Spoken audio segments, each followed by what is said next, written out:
Hi guys, welcome back. Once again, advice for this is ang pumasok ng pintuan ng ating Diyos anak na si Jesus Christ ay may buhay na walang hanggan. Ganito po yan eh. Kapag tinatanggap po natin ang ating Diyos anak na si Jesus Christ sa buhay natin, syempre pinapapasok na rin po natin siya bilang ating Diyos na buhay na nag-alay ng buhay niya para sa ating mga taong makasalanan.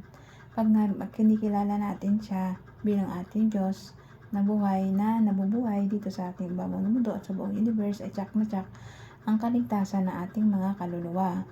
Kapag sinusunod pa rin po natin ang kanyang mga utos o payo ay lalong-lalo na mapapabuti yung kaluluwa natin at lalong-lalo na sinusunod natin yung 10 utos, yung 10 commandment. Kapag marunong po tayong sunod sa 10 commandment, sumusunod tayo sa mga utos niya sa Bible at kinikilala natin siya bilang ating tagapagligtas, ang katotohanan, ang buhay at ang daan patungo sa Diyos Ama.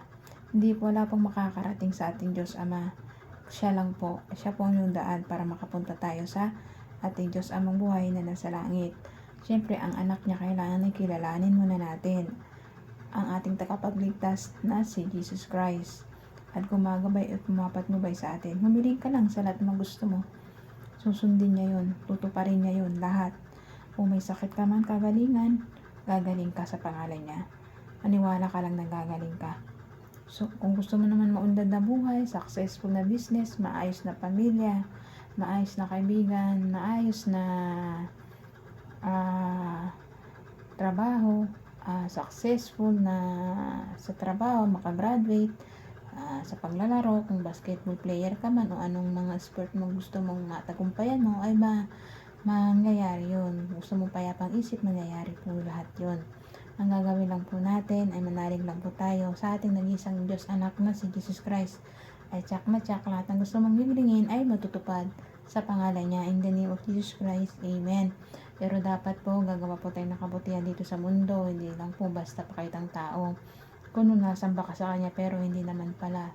Puro mga maling gawa ang ginagawa mo. Kailangan po bago natin patunayan yon na siya po sinasamba, ay sundin po natin mga utos niya at mga kabutihang gawa dito sa lupa. Huwag po tayo magmura, mag-inom ng alak, manigarilyo, maging mabuting tao, magpayo tayo, mag-advise tayo sa mga kaibigan natin na naliligaw ng landas, sa pag-aadik, sa pagbibisyo, sa pagsusugal.